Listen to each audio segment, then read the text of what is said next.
Eventually, having sent the crowds away, he went up into the mountain by himself to pray. Though it became late, he was there alone. By now the boat was many hundreds of yards away from land, being hard put to it by the waves, because the wind was against them. But in the fourth watch period of the night he came to them, walking over the sea. When they caught sight of him walking on the sea, the disciples were troubled, saying, "It is an apparition!" And they cried out in their fear. But at once Jesus spoke to them with the words, "Take courage, it is I, have no fear."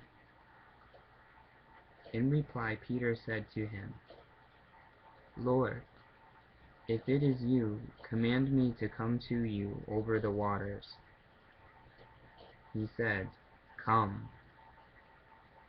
Thereupon Peter, getting down off the boat, walked over the waters and went toward Jesus. But looking at the windstorm, he got afraid and after starting to sink, he cried out, "Lord, save me!"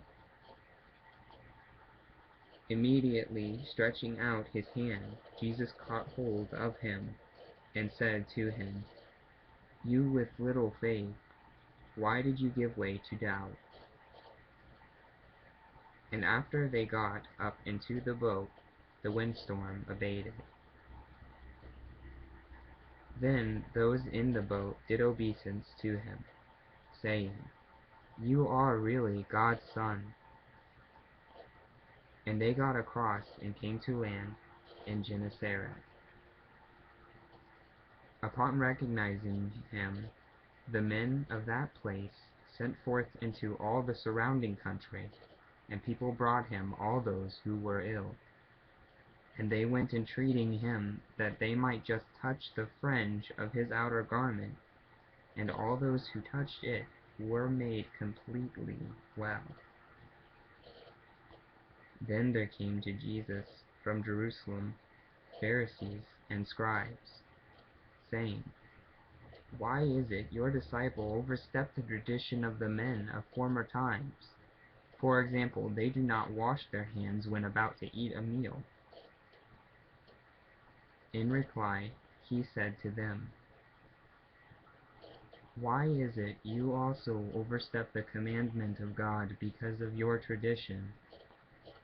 For example, God said, 'Honor your father and your mother,' and let him that reviles father or mother end up in death.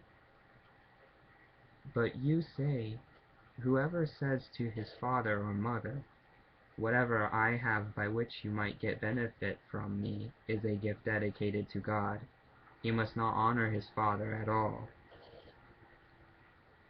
And so you have made the word of God invalid because of your tradition.